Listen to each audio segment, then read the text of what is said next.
जो जो लोग ज्वाइन कर चुके हैं वो सारे ठीक हैं, खैरियत से हैं?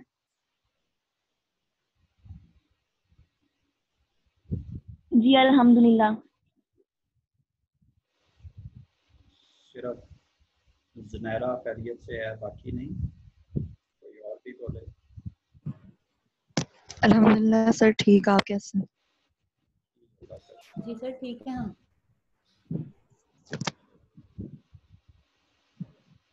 आपको ठीक रखे। ये फजल अब्बास साहब दूसरी तरफ मुंह करके बैठे हैं।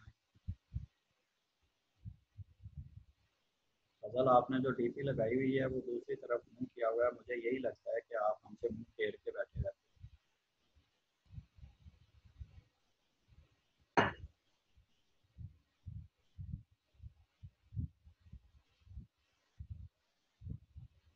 फजल अब्बास,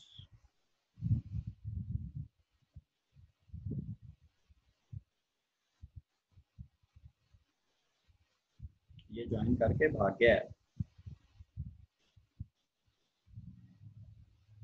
सर उसका मैसेज आया हुआ है कि कनेक्शन प्रॉब्लम है, तो इस वजह से वो उसको वॉइस नहीं आ रही, ऑडियो नहीं चल रहा उसका।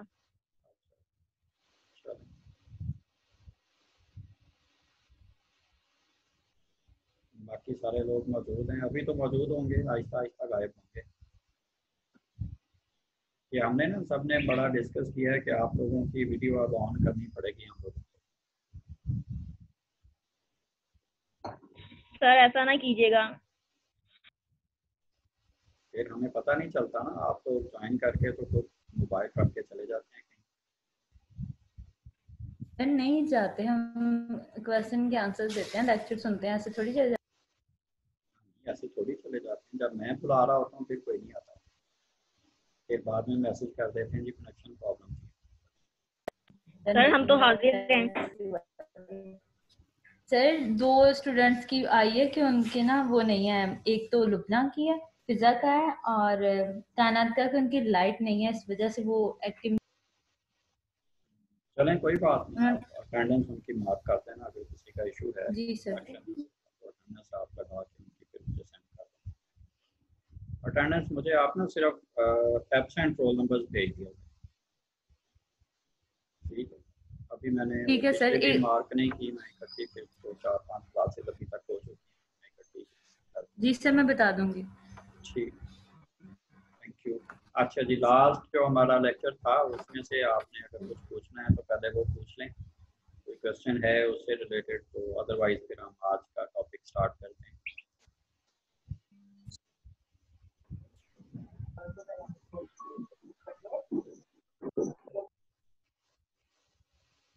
ये व्हाट्सएप के साथ साथ मैसेजेस आ रहे हैं, अलीना कोई मेरी लाइट नहीं है और मेरा लैपटॉप नहीं है, जो कुछ भी है इनको फिर आप खुद ही नोट करके तो सिर्फ एब्सेंट रोल नंबर्स जो हैं उनकी लिस्ट मुझे भेज दें, जिनके इश्यूज हैं उनकी प्रेजेंट मार्क कर लें। ठीक है सर।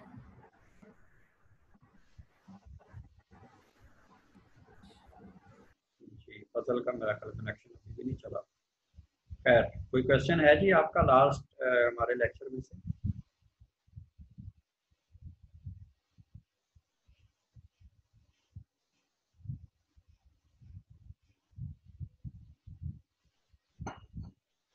No question, okay. इसका मतलब आपको अभी तक कुछ भी समझ नहीं आया होगा। मैं स्क्रीन शेयर कर रहा हूँ जी।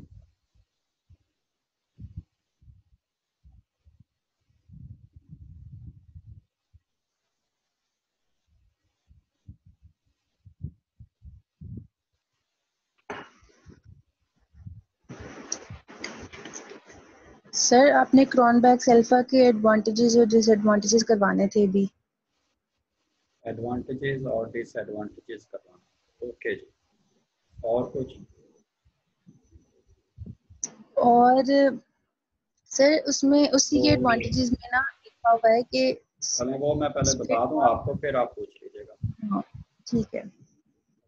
वो चूंकि हमारे पास इसमें सॉफ्ट में शो नहीं हो रहा है, वो आपके पास जो हैंड आउट कार्ड में है उसमें होंगे।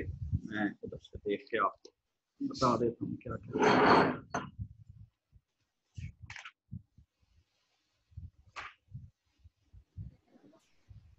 जी, जो आपके हैंडआउट्स आपके पास होंगे उसमें 4 एडवांटेजेस इसके लिखे हुए हैं और 3 डिसएडवांटेजेस हैं। First one is it exceeds all the problems that may be there in other forms of reliability. वो जो प्रॉब्लम्स की हम बात करते हैं कि जी टेस्ट रीटेस्ट में जैसे आपकी coaching effect, practice effect involve हो जाता है, एनवायरमेंटल फैक्टर्स इन्वॉल्व हो जाते हैं, अल्टरनेट फॉर्म है तो उसमें आप लोग अगर उसके बिल्कुल ट्रूली इक्विवेलेंट फॉर्म नहीं बना पाते तो प्रॉब्लम्स आ जाती हैं और कोएफिशिएंट मुतासर होता है। स्प्लिट हाफ में अगर आप डिफिकल्टी लेवल अरेंज नहीं कर पाते या फैक्टर वाइज जो आपने उसको डिवाइड करना था वो नहीं कर पाते, तो ये बहुत सारे इश्यूज ऐसे हैं जिनको हम यहाँ पे ये इश्यूज आने के चांसेस ही नहीं रहते क्रोनबेक अल्फा में। फिर आपके लिए बड़ा इजी है कि एक डाटा जो पहले से लिया हुआ है, आपने स्पेशली रिलायबिलिटी एस्टेब्लिश करने के लिए अलग से डाटा भी नहीं लिया, तो आपके बहुत सारे प्रॉब्लम्स जो हैं वो इसमें सॉल्व हो जाते हैं और बड़ा इजीली आप ये जस्ट सॉफ्टवेयर के थ्रू, SPSS के थ्रू आप ये एनालिसिस रन कर देते हैं। Secondly, chance of error reduces as the items are internally measured. तो जब वो इंटरनली इंटर आइटम कोरिलेशन ही हम देख रहे हैं तो चांसेस ऑफ एरर जो हैं वो रिड्यूस हो जाते हैं। वो जो टाइम टू टाइम चेंजेस आनी थी, किसी के मूड फ्लक्चुएशन की वजह से चेंज आनी थी, एक टेस्टिंग कंडीशन में किसी और मूड के साथ बैठे थे लोग, दूसरी टेस्टिंग कंडीशन में किसी और मूड के साथ बैठे थे, कोई और एरर्स के चांसेस वो सारे एलिमिनेट हो जाते हैं। नंबर 3 अगेन वही फेमिलियरिटी और प्रैक्टिस इफेक्ट उसमें जो है वो खत्म हो जाता है। And fourth is as in the case of split half reliability method, this procedure is not affected by an individuals variations in performance from time to time.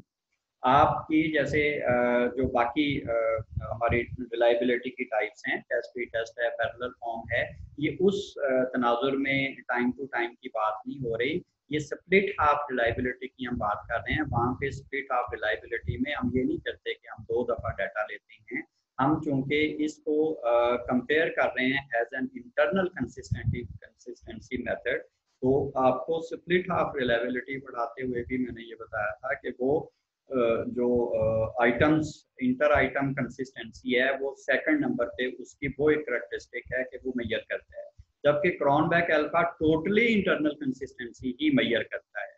तो जो स्प्लिट हाफ रिलायबिलिटी में बाज़ औक़ात मसले आ सकते हैं क्योंकि उसमें आपको पता है कि आपने उसको डिवाइड करना है, उसकी कुछ कंडीशंस हैं, किस तरह से आइटम्स को डिवाइड करना है, फैक्टर्स हैं तो उनको किस तरह से आपने ऑड इवन में लेके जाना है, डिफिकल्टी लेवल, तो वो सारे इश्यूज जो स्प्लिट हाफ में आते हैं वो भी एक इंटरनल कंसिस्टेंसी का मेथड है और क्रोनबेक अल्फा भी इंटरनल कंसिस्टेंसी का एक मेथड है।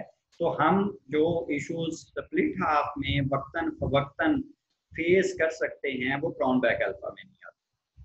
उसके बाद डिसएडवांटेजेस, वो अगेन वही बात है कि ये ऐसे डिसएडवांटेजेस नहीं होते जो कि हमेशा साथ रहते हैं, अगर आप केयरफुली उसको जो है वो सारी चीज़ों को अंडर कंसिडरेशन रखें तो वो डिसएडवांटेजेस को आप कवर भी कर सकते हैं। First one is it cannot be properly understood without reference to the classical psychometric test theory। आपको वो जो क्लासिकल टेस्ट थ्योरी है, हम टेस्ट कंस्ट्रक्शन में जाके देखेंगे, कुछ जो हमारी थ्योरीज उसमें डिस्कस करेंगे, हमने वो हैंडआउट्स आपके पास मौजूद होंगे, तो वो जो थ्योरीज हैं उसमें हम आइटम्स किस तरह से बनाते हैं, आइटम की अप्रोच क्या है, थ्योरेटिकल अप्रोच है, ए थ्योरेटिकल अप्रोच है, हमारी जो और कुछ थ्योरीज उसमें इन्वॉल्व हो सकती हैं, हम उनकी बेसिस पे जब डिसाइड करेंगे कि हमने टेस्ट असल में डेवलप कैसे किया है, इसकी नेचर क्या है, तो इसके लिए कौन सी फॉर्म ऑफ रिलायबिलिटी हमने यूज करनी है, तो वो हम खुद डिसाइड करेंगे तो वो अप्रोप्रिएट होगा। जबकि इंटरनल कंसिस्टेंसी क्रोनबेक अल्फा, ये तो किसी भी थ्योरी की बेस पे आपने टेस्ट डेवलप किया हुआ है, इसने तो इंटरनल कंसिस्टेंसी बतानी है। तो समटाइम्स हो सकता है कि आपका टेस्ट ऐसा हो जिसमें इंटरनल कंसिस्टेंसी रिक्वायर्ड नहीं थी और उसमें आ भी नहीं सकती, वो सारी आइटम्स होमोजीनियस हो नहीं सकती, उसमें हमने डाइवर्स एरियाज रखे हुए थे और वो रखना उसकी जरूरत था, तो फिर जाहिर है क्रोनबेक अल्फा उसका लो आएगा और वो हम ये समझेंगे कि टेस्ट रिलायबल नहीं है, हालांकि वो रिलायबल होगा। वहाँ पे हमें डाइवर्स किस्म की चीज़ें रखनी उस टेस्ट की ज़रूरत थी, इंटरनली उसको कंसिस्टेंट होना नहीं ज़रूरत था उसका। तो उसमें जो है वो ये चूँकि किसी थ्योरी को हम इसमें फॉलो नहीं कर सकते, तो उस हवाले से ये एक एडवांटेज बन जाता है। It is difficult to classify all the items homogeneously.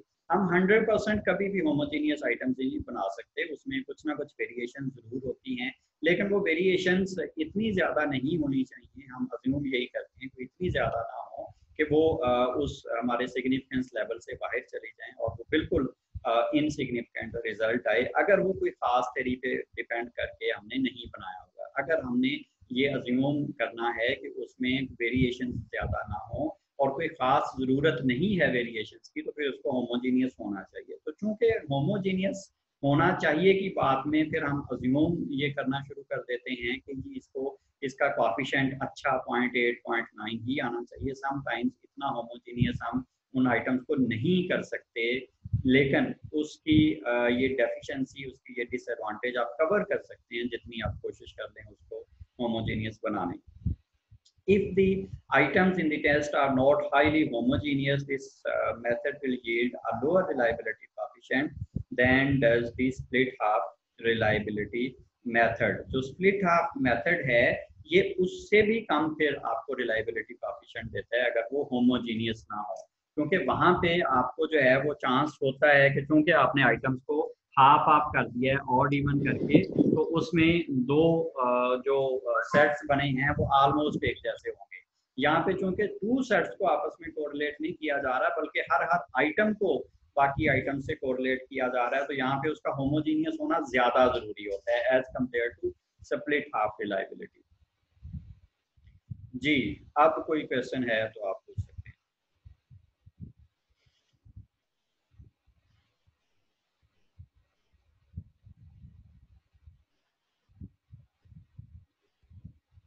जी, अभी कोई क्वेश्चन है इस पे?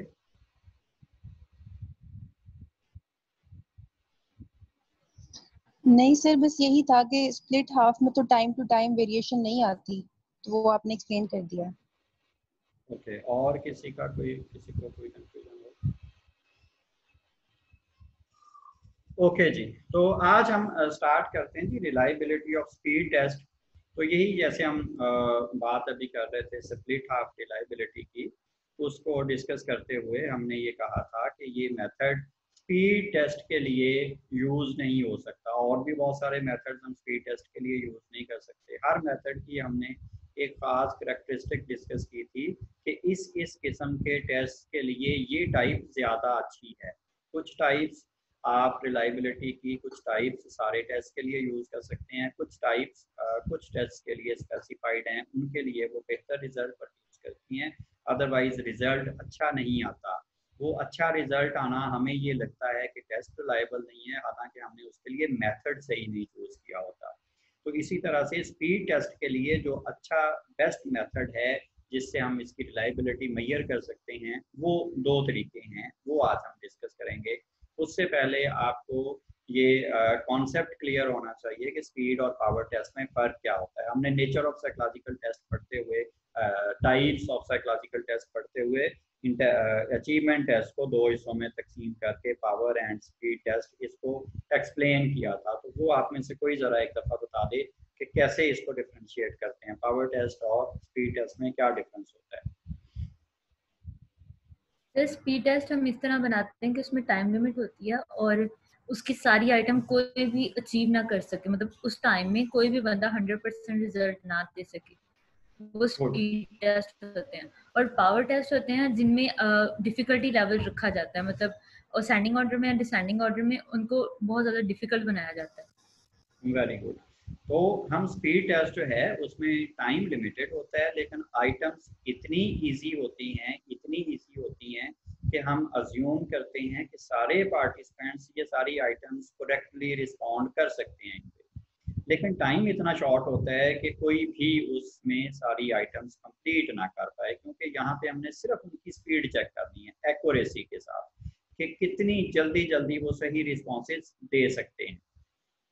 अब अगर आप अज्यूम करें जो स्पेसिफिकली कुछ टाइप्स को, हम सारी टाइप्स को यहाँ पे डिस्कस नहीं करते, सिर्फ जो स्प्लिट हाफ रिलायबिलिटी में हमने खास तौर पे इसका जिक्र किया था कि इसके लिए कम से कम हम जो है वो स्पीड टेस्ट के लिए स्प्लिट हाफ को यूज़ नहीं करेंगे, वो क्यों नहीं हो सकती कि आप ये देखें कि आपने उसमें 2 सेट्स ऑफ स्कोर्स बनाने हैं, वो जो स्कोर्स आपके पास आ गए हुए हैं उन्हीं की बेसिस पे।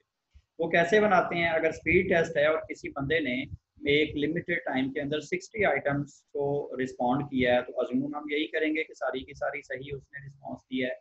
अब वो 60 को आधा आधा कर दें, 30 एक तरफ है, 30 एक तरफ है, आप कोरिलेट करके देखें, कोरिलेशन 1 आ जाएगा। आपके पास जो है वो 8 आइटम वाला, 15 आइटम वाला, 20 आइटम वाला भी है बंदा। 20 आइटम जिसने अटेम्प्ट किए हैं, और अज्यूम फिर हम यही करेंगे कि वो ऑलमोस्ट सही होंगी, एक आध अगर ना भी सही हो तो उससे वो बहुत ज़्यादा वेरिएशन नहीं आएगी। तो वो जो 20 आइटम सही हैं, 10 एक तरफ चली गई, 10 एक तरफ चली गई, अगेन कोरिलेशन 1 आ गया। तो वो इससे तो फ़र्क ही नहीं पड़ रहा कि किसने कितनी आइटम्स करेक्टली रिस्पॉन्ड किया है। तो रिलायबिलिटी आपकी जो है वो ऑलमोस्ट 1-1 आती जा रही है। तो वो असल में हमें रिलायबिलिटी की इंफॉर्मेशन नहीं दे रहा, वो तो उनके करेक्ट आने वाले रिस्पॉन्सेज को आपस में कोरिलेट करके बताई जा रहा है। वो टेस्ट हर दफ़ा वो सेम रिजल्ट प्रोड्यूस करता है कि नहीं करता, उसके लिए फिर हमें कुछ और मेथड देखने पड़ेंगे। इस स्पीड टेस्ट में क्योंकि डिफ़िकल्टी लेवल कोई नहीं है, आसान सा वो टेस्ट होता है, उसमें हम 2 तरह से इसकी रिलायबिलिटी जो है वो कंसिडर करते हैं। एक तो simply test pre test method हम यूज़ करते हैं, उसको कैसे किया जाता है वो डिटेल हम उसकी टाइप पढ़ चुके हुए हैं, वो आपको पता है टेस्ट प्री टेस्ट हम कैसे करते हैं, कितना गैप देते हैं। एक तो टाइप इसके लिए ये यूज़ होती है। दूसरा मेथड उसके लिए जो हम यूज़ करते हैं वो आप यहाँ पे देखते हैं, आपको स्क्रीन पे नज़र आ रहा होगा। मेजरमेंट ऑफ रिलायबिलिटी में सबसे पहले तो यही बताया गया कि ऑड और इवन मेथड जो है, जो हमारा स्प्लिट ऑफ रिलायबिलिटी है, या खुदर रिचर्डसन, इसकी जगह हमने क्रॉनबैक अल्फा किया। तो ये हम इसके लिए यूज़ नहीं करते क्योंकि सेम डिफ़िकल्टी लेवल पे सब लोगों के रिस्पॉन्सेज ऑलमोस्ट ठीक होते हैं। इंटरनल कंसिस्टेंसी भी उसकी पूरी आ जाएगी, उसके हाफ ऑफ करके भी वो रिलायबल कंसिडर हो जाएगा, हालांकि वो बात इस तरह से नहीं होगी। तो हम इसके लिए क्या करते हैं कि इस टेस्ट को 4 क्वार्टर्स में डिवाइड कर लेंगे।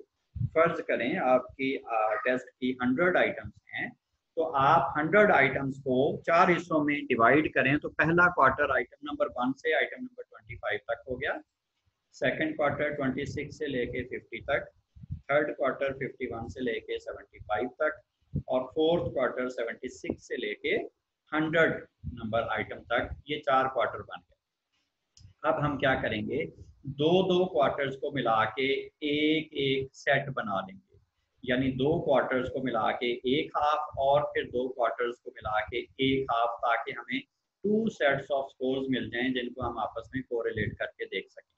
वो हम क्वार्टर्स कौन कौन से मिलाएंगे? हम क्वार्टर नंबर 1 और 4 मिला के एक सेट बनाएंगे, और क्वार्टर नंबर 2 और 3 यानी दरमियान वाले दोनों मिला के एक सेट बनाएंगे। इसका मकसद ये है कि आप चूँकि पहले जब स्टार्ट करते हैं, सादा सा आसान सा टेस्ट है, हर पार्टिसिपेंट बड़ी मोटिवेशन से, डिटर्मिनेशन से, स्ट्रेंथ के साथ, एक विगर के साथ, एनर्जी के साथ उसको स्टार्ट करेगा, बड़ी तेज़ी से उसको अटेम्प्ट करेगा, लेकिन ग्रेजुअली उसकी मोटिवेशन, एनर्जी वो सारी की सारी कम होती चली जाएगी, और आखिर तक वो जो है वो लोएस्ट लेवल पे चली जाएगी। उसकी फिगर, एनर्जी, मोटिवेशन वो आहिस्ता आहिस्ता दायरा है वो थक जाएगा, फटीग इफेक्ट होगा। तो जो सबसे पहले क्वार्टर में बहुत ज़्यादा एनर्जी थी और मोटिवेटेड थे, और जो आखिरी में जाके सबसे ज़्यादा लो हो गई, उन दोनों को आपस में मिलाएंगे तो वो एक बैलेंस्ड पिक्चर आ जाएगी।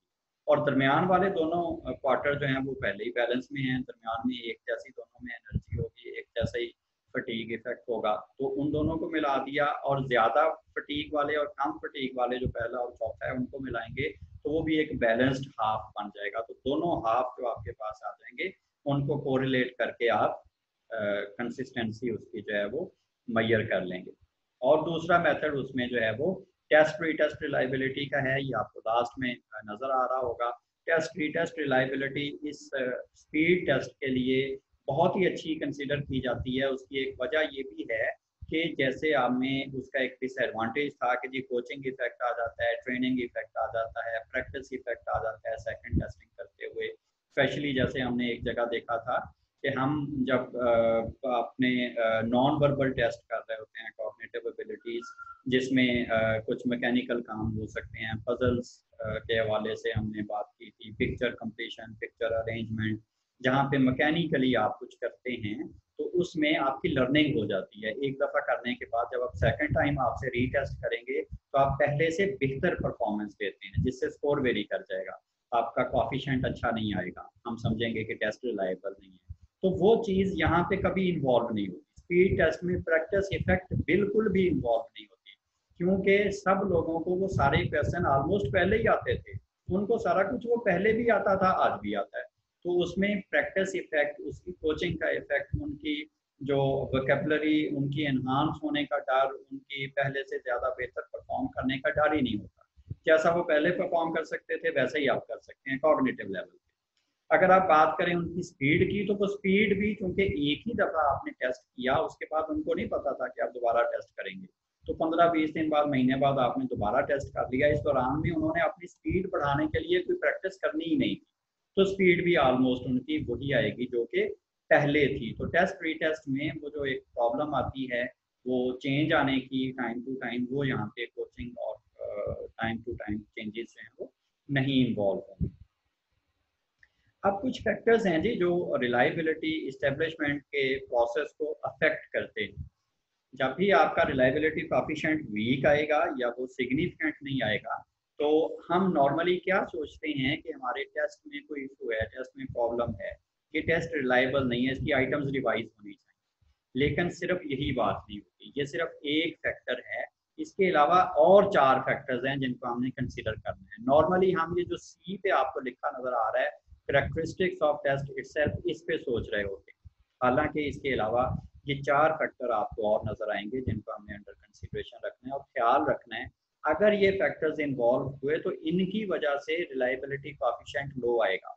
अगर इनको हम कंट्रोल नहीं करेंगे तो हमारी मेहनत रायगां चली जाएगी। हमने कोशिश करनी है कि ये फैक्टर्स हमारे इस रिलायबिलिटी एस्टेब्लिशमेंट के प्रोसेस को अफेक्ट ना करें, फिर हमें कोएफिशिएंट जो मिलेगा वो सही कोएफिशिएंट होगा। वो फैक्टर्स कौन कौन से हैं?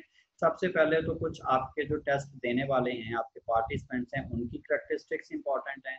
फिर एग्जामिनर की करैक्टरिस्टिक्स अफेक्ट कर सकती हैं। फिर टेस्ट में इटसेल्फ कोई प्रॉब्लम हो सकती है। 4th नंबर पे आपने जो मेथड यूज़ किया है रिलायबिलिटी एस्टेब्लिशमेंट का, वो आपने सही चूज ना किया हो, और कुछ मिसलेनियस फैक्टर्स हो सकते हैं।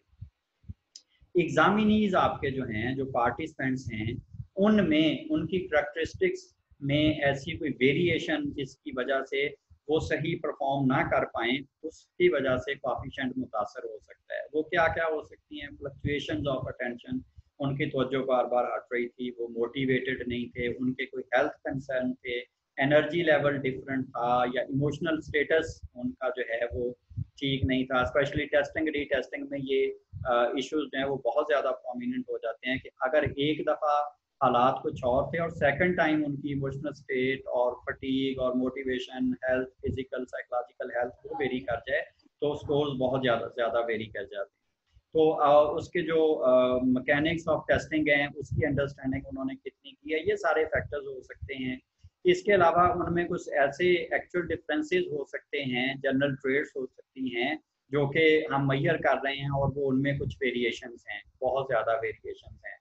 उसकी और डिटेल में आप अगर देखें तो उनमें कुछ ऐसी स्पेसिफिक एबिलिटीज़ या डिसएबिलिटीज़ हो सकती हैं जिसकी वजह से स्कोर्स बहुत ज़्यादा वेरी कर जाएं। अगर आपका सैंपल, जैसे हम आइटम्स कहते हैं कि वो होमोजीनियस होनी चाहिए टेस्ट की, आपका सैंपल भी ऑलमोस्ट होमोजीनियस होना चाहिए। उसमें आपने जो सैंपल लिया है उसमें 2-3 लोग जो हैं वो मास्टर्स लेवल और पीएचडी लेवल के हों, और बाकी सारे प्राइमरी लेवल के हों, तो आप देखें कि कॉग्निटिव टेस्ट करते हुए कितनी वेरिएशन आएगी। एक बंदे का कॉग्निटिव लेवल क्या है और बाकी लोगों का क्या है।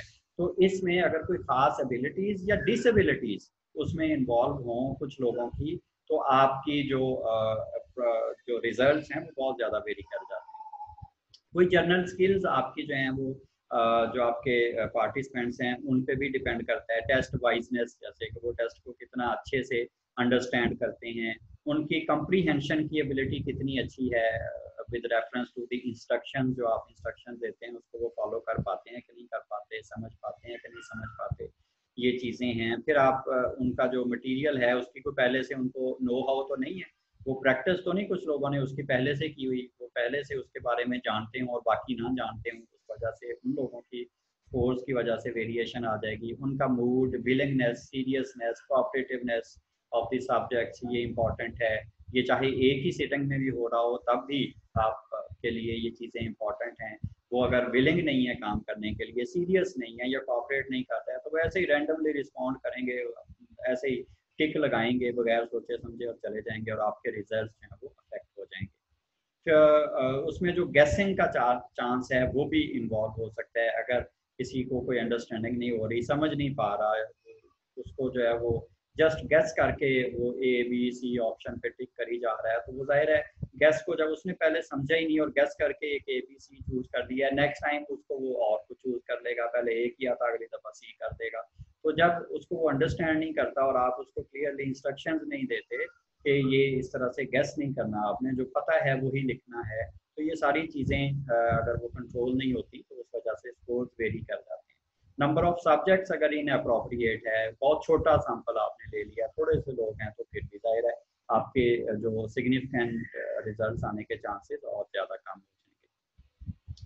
फिर आपके एग्जामिनर की कैरेक्टरिस्टिक्स भी इन्वॉल्व हैं। आप कितने टेस्ट वाइजनेस रखते हैं, आप कितने स्किल्ड हैं, आप कितने उसमें एक्सपर्ट हैं अपने टेस्ट में और उसके प्रोसेस कंडक्ट करने में, आपका बाकी लोगों की इंटरप्रिटेशन और स्कोरिंग में कितना एग्रीमेंट है, आप कितना बेहतर जो है वो इंटरप्रिटेशन दे रहे हैं अपने टेस्ट की जो आपने डेवलप किया है। क्या आप कोई इनएक्यूरेट और प्रिजुडाइज्ड स्कोरिंग तो नहीं कर रहे? इनएक्यूरेट तो ज़ाहिर है गलती से होगी, प्रिजुडाइज आप जानबूझ के करेंगे, किसी को आप ज़्यादा स्कोर दे दें, किसी को कम दे दें, किसी भी वजह से, तो उसमें भी आपके ज़ाहिर है कोएफिशिएंट अफेक्ट होगा। और अलीना इस वक्त 34 पार्टिसिपेंट्स हो गए हैं, अटेंडेंस मेरा ख्याल ले लें। अलीना मुझे सुन पहले रही है? भी स्क्रीनशॉट लिया है जी सर, सुन रही हूँ। अभी भी ले लें। और जो 35 हो गए अब, और भी जो ये ग्रुप में भी मैसेज कर रहे हैं, मैं भी हूँ या मेरा नेट का इशू है, इन सबको भी देख लेना, कंसीडर कर लेना, इन सब के लिए अटेंडेंस लगा दें। ओके जी। तो उसके अलावा आप जो है अगर रेपो इस्टेब्लिश करने में आप नाकाम रहते हैं, तो ये आपको पता है हमारी असेसमेंट में भी और हमारी थेरेपी में भी हर जगह रेपो बहुत इंपॉर्टेंट होती है। रेपो इस्टेब्लिश नहीं अगर एग्जामिनर कर पाता अच्छी तरह से, तो भी आपके रिजल्ट उससे अफेक्ट होंगे। अब आपकी जो करेक्टरिस्टिक्स ऑफ टेस्ट हैं वो इन्वॉल्व होती हैं। जो आप सबसे पहले हमारे जहन में आता है ख्याल, तो उसमें क्या क्या हो सकता है? आपने जो टेस्ट में वर्डिंग यूज की, जो आपने चीज़ें उसमें मेंशन की हैं, क्या वो इजी हैं, वो सही से लोग उसको समझ भी पाते हैं कि नहीं? उनकी जो आपका जिस हवाले से आपको जो है वो उसकी उनकी असेसमेंट करनी है, वो एरियाज से वो वाकिफ भी हैं, उन वर्ड्स के साथ, उन टर्मिनोलॉजीज के साथ वो फेमिलियर भी हैं कि नहीं? अगर वो नहीं होंगे तो वो आइटम्स उनको मिसगाइड कर देंगे, उनको समझ ही नहीं आएगी करना क्या है। आपने कुछ आइटम्स उसमें जो हैं वो ऐसी रख दी हैं जो कि बिल्कुल उस कॉन्सेप्ट से हटके हैं, नए से एक बात पूछनी शुरू हो जाते हैं बाकी कंस्ट्रक्ट से हटके, तो भी उनकी जो है वो डिस्ट्रक्शन ऑफ उनकी जो डिस्ट्रैक्शन हो जाएगी, वो अटेंशन वो डाइवर्ट हो जाएगी, उनको समझ नहीं आएगी कि ये आउट ऑफ द वे जाके ये कौन सी बात आपने पूछनी शुरू कर दी है। टेस्ट अगर बहुत लंबा है तो उससे लोग डीमोटिवेट हो जाएंगे, उसकी वर्डिंग मुश्किल है तो डीमोटिवेट हो जाएंगे और फिर जान छुड़ाने के लिए रैंडम रिकॉर्डिंग करने लगेंगे। इमोशनली लोडेड आइटम्स जो हैं वो उसमें हम यूज़ नहीं करते। अगर इमोशनली लोडेड आइटम्स हों, जैसे कुछ बातें चीज़ें ऐसी हैं जिसमें हमारा मज़हब इन्वॉल्व होता है, हमारा कास्ट, हमारा सेक्ट, वो उनमें हम बड़े टची होते हैं। अगर उस हवाले से कोई भी बात करेंगे तो वो रैशनली बात का जवाब हमें नहीं मिलेगा, बल्कि वो इमोशनल लेवल पे उसको रिस्पॉन्ड करेंगे। तो ऐसी आइटम्स फिर हमें रिस्पॉन्सेज ऐसे मिलते हैं जिससे स्कोर्स वेरी कर जाते हैं। अगर आपका टेस्ट वो इतना ज़्यादा उसको आपने लंबा कर दिया कुछ बातों को, और कुछ बातों को जो है आपने जिनको बहुत ज़्यादा अहमियत देनी थी उनको आपने उतनी अहमियत नहीं दी, तो उससे जो है वो आपकी चीज़ें एबिलिटीज़ मैयर नहीं हो पाती। आपने जो टेस्ट के आइटम्स हैं वो अगर अप्रोप्रिएटली डिवाइडेड नहीं है, जहाँ जहाँ पे वो जिस फैक्टर में उनको डिवाइड करना था वो उसकी क्लियर कट बाउंड्रीज नहीं बनी, उससे प्रॉब्लम होगा। कोई गैप अगर तो आपने ये एक तो हमने टेस्ट प्री टेस्ट में जैसे गैप देखा था कि आप 15 दिन का, 20 दिन का, महीने का गैप दे के आप प्री टेस्टिंग करते हैं, लेकिन आपके कुछ टेस्ट ऐसे होते हैं जो लेंथी हैं या जिनमें मैकेनिकल काम ज़्यादा होता है या जिनमें आपने कुछ ऐसे एक्टिविटीज़ करवानी होती हैं जो कि जिस्मानी तौर पे लोगों को थका सकती हैं, इवन मेंटल फटीग भी हो सकती है। तो उस टेस्ट के लिए खास तौर पे हमने ये ज़हन में रखना होता है कि एक ही टेस्ट के अंदर भी आपको गैप देने होते हैं। अगर वो टेस्ट आप कंटिन्यूसली करवाते रहें, 3 घंटे का टेस्ट है, आप अगर विस्क एडमिनिस्टर करते हैं, आप देखें बच्चे जो है अच्छे खासे थक जाते हैं विस्क टेस्ट करते हुए, तो हम उसमें उस एक सिटिंग को दरमियान में गैप्स रखते हैं, बच्चों के मोटिवेशन, उनके प्ले की एक्टिविटी हम जरूर रखते हैं। अदरवाइज वो टेस्ट विस्क कभी एक सिटिंग में नहीं हो सकेगा, हम उसको 2-3 सिटिंग्स में करते हैं, मुख्तलिफ दिनों में करते हैं। तो कुछ टेस्ट इतने लेंथी होते हैं कि उनमें गैप दरमियान में रखना, चाहे उसी दिन भी करना है तो दरमियान में 20-20 मिनट की, 30 मिनट की ब्रेक जरूर होनी चाहिए। तो अगर कोई ऐसा टेस्ट है और आपने उसमें कोई रीजनेबल गैप नहीं रखा थकावट का एहसास कम करने के लिए, तो उससे भी आपकी रिलायबिलिटी कोएफिशिएंट बहुत मुतासर होगा। कोरिलेशन आइटम्स के अंदर अगर इनअप्रोप्रिएट है, वो वेरिएशन बहुत ज़्यादा, इंटरनल कंसिस्टेंसी नहीं है, तो फिर आपका टेस्ट भी कोई अच्छा नहीं आएगा, पैरेलल फॉर्म भी, कोई स्प्लिट हाफ भी, आपकी जो सारी टाइप्स तो बहुत ज़्यादा अच्छा रिजल्ट प्रोड्यूस नहीं करेंगी। और आपने स्कोरिंग इंटरप्रिटेशन का मेथड अगर गलत यूज़ किया हुआ है उन आइटम्स के लिए तो भी प्रॉब्लम होगी। 4th नंबर पे आप देखें methods use to be estimate reliability. जिस किस्म के टेस्ट के लिए जो मेथड अप्रोप्रिएट है, अगर आपने वो मेथड नहीं यूज किया तो भी कोएफिशिएंट मुतासर होगा। ये हमने हर टाइप पढ़ते हुए ये डिस्कस किया है कि किन किन किस्म के टेस्ट के लिए ये ज़्यादा बेहतर टाइप है। तो जब आप इनअप्रोप्रिएट टाइप, अभी जो हमने आज एक एग्जांपल डिस्कस की स्पीड टेस्ट की, तो स्पीड टेस्ट के लिए अगर आप split half reliability method use करते हैं तो कभी वो आपको अच्छी इंफॉर्मेशन नहीं दे सकता। तो जिस किस्म का टेस्ट है उसी किस्म की जो रिलायबिलिटी की टाइप है वो हम यूज करते हैं। कुछ चीज़ें टाइप्स ऐसी हो सकती हैं जो बहुत सारी टेस्ट पे यूज कर सकते हैं, तो फिर हम उनको यूज करते हैं। कुछ और factors, practice effect, coaching, again जो हमने पहले भी डिस्कस किया है, कोई एक्सटर्नल टाइम टू टाइम आने वाली चेंजेस उसको अफेक्ट कर सकती हैं। फिजिकल कंडीशंस उस वक्त जहाँ आप टेस्टिंग कर रहे हैं उसमें वेंटिलेशन, लाइट, उसकी टेम्परेचर, ये सारी चीज़ें अफेक्ट कर सकती हैं। कोई यकदम शोर हुआ, कोई धमाका हो गया, कोई लोगों को, किसी को, पार्टिसिपेंट्स को कोई कॉल आ गई, 10 पार्टिसिपेंट्स को ऑफिस से वापस बुला लिया गया और अब उनको जाने की जल्दी है, टेस्ट भी वो पूरा करना चाह रहे हैं, तो उस सूरत में जाहिर है वो सही रिस्पॉन्ड नहीं कर सकेंगे। कोई ऐसी यकदम कोई ऐसी फ्लक्चुएशन आ जाए, आपकी जो आपकी कॉम्पिटेंस है एग्जामिनर की और एग्रीमेंट विद अदर स्कोरर्स, उसकी वजह से किसी और प्रॉब्लम की वजह से वेरिएशन आ सकती हैं। या आप अगर देखें कुछ अनरिलायबल इंस्ट्रूमेंट्स, 6 नंबर पे एक पॉइंट आपको नजर आ रहा है, कहीं पे एक एग्जांपल यहाँ पे दी गई है कि आपने अनशार्प्ड पेंसिल उनको दे दिया। आप फर्ज करें कोई ऐसा टेस्ट है जिसमें आपने ये देखना है कि आपके पार्टिसिपेंट्स जो हैं वो कोई फिगर्स ड्रॉ कर रहे हैं तो वो कितना एक्यूरेटली कर रहे हैं। आपने उनकी मोटर स्किल्स चेक करनी है, फाइन मोटर स्किल्स चेक करनी है, या आपने उनकी आई हैंड कोऑर्डिनेशन चेक करना है जैसे हम STCT में करते हैं। तो वहाँ पे आपको उनके एंगल्स देखने हैं, सर्कल जहाँ पे आना चाहिए देखना है, क्या जो डायग्राम है वो जहाँ जहाँ पे टच करनी चाहिए थी उनकी लाइंस वहाँ पे कर रही हैं, जहाँ पे वो एडजेसेंट नहीं होनी चाहिए थी वहाँ पे वो इंडिपेंडेंट हैं। तो फिर आप अगर उनको एक ऐसी पेंसिल दे देंगे जो कि शार्प ही नहीं है तो आप ये सारी चीज़ें नोट ही नहीं कर सकते। इतनी थोड़ी स्पेस में आपको शार्प पेंसिल चाहिए थी जो आपने प्रोवाइड ही नहीं की, तो ये भी उसके रिजल्ट्स में वेरिएशन का सबब बन जाएगा। तो ये सारी चीज़ें, ये कंसिडरेशंस हमें देखनी होती हैं, अदरवाइज हमारा जो कोएफिशिएंट है वो कभी भी एक्यूरेट नहीं आता, या जो एक्चुअल में होता है वो नहीं आता। हमें ये सारे चांस फैक्टर्स, ये सारे एनवायरमेंटल इंटरवीनिंग वेरिएबल्स, इनको कंट्रोल करना होगा। हमारे पास लास्ट 3 मिनट्स हैं जी, 3 मिनट से भी कम, हमारा 40 मिनट का सेशन एक्सपायर होने वाला है। तो ये चैप्टर हमारा कंप्लीट हो गया है, रिलायबिलिटी। इसके बाद हम वैलिडिटी स्टार्ट करेंगे। तो अभी तक आपका यहाँ पे जो क्वेश्चन कोई है तो वो आप पूछ सकते हैं। स्क्रीन शेयर मैंने ऑफ कर दिए जी। Any question from your side, कोई सजेशन, कोई कमेंट?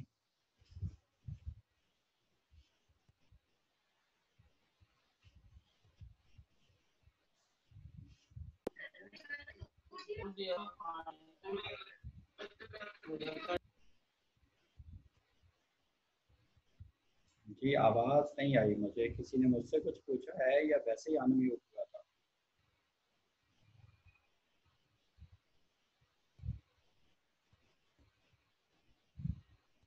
जी यार अलीना, जी सर। ये किसकी आवाज आई थी? कोई मुझसे कुछ पूछ रहा था या वैसे ही आवाज आई? सर आई थिंक किसी का बैकग्राउंड बैकग्राउंड म्यूजिक चल रहा है। जी सर, वन सेकंड।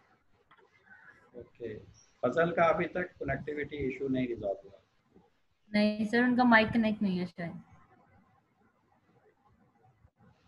चले, जी कोई सर। बात, कोई क्वेश्चन, आप सबकी नुमाइंदगी करते हुए कोई क्वेश्चन पूछो, फिर बाकियों में तो सब सुम्मम बुकमम उमयुन मैं बैठे हुए पूछी हैं। सर। विकरा बोले जी, विकरा है? जी sir. Vikra is there? Vikram मैंने इसको अनम्यूट किया है। बाब है जी है, वैसे सर। ज्वाइन किया हुआ है विक्रा इसने। है जी, है लेकिन बोले म्यूट है। विकरा, माइक ऑन करो। वो मोबाइल रख के गई हुई है चाय बनाने के लिए। नहीं नहीं। मोमना, मोमना, मोमिना। ये क्लास में दरवाजे के पास बैठती होती है, तो इसीलिए कि दरवाजे से जल्दी से बाहर निकल जाए, तो यहाँ से भी निकल गई।